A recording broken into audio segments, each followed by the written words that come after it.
बस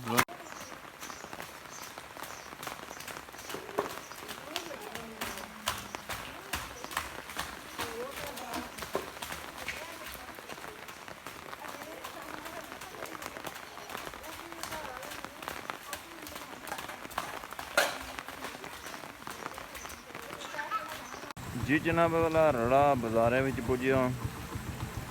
बारिश लगी है तो बारिश भी ही आया मैं तो कोई रौनक लगी हैं बस।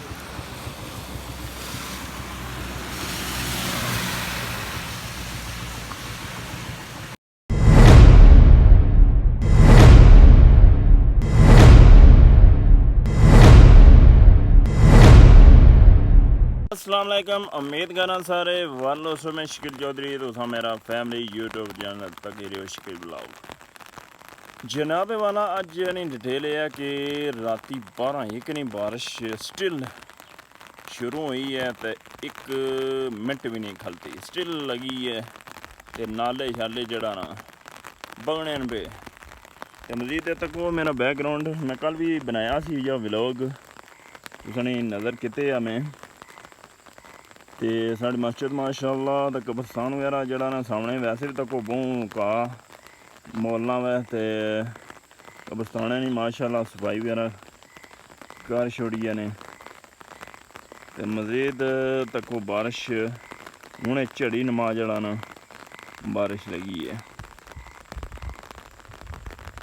छतरी मैं पर लाई है तो कणियां की आवाज़ आनी भी उसी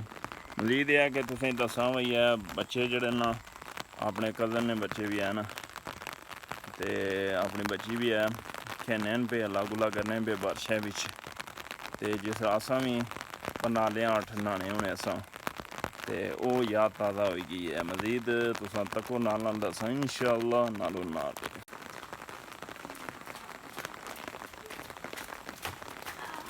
जनाब वाला वेख सकने तको नहाने पे अल्लाह गुला करने पे मुड़े बारिशा बिच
जो फुटबॉल ना खेलो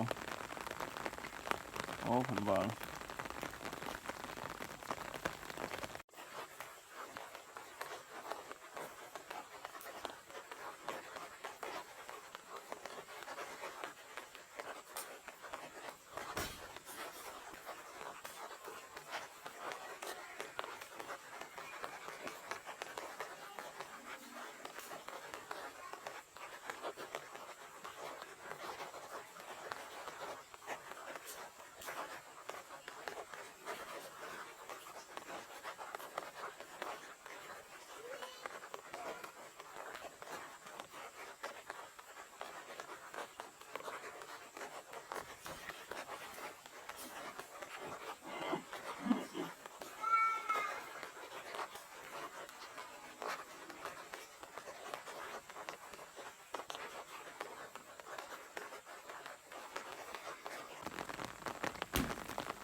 बस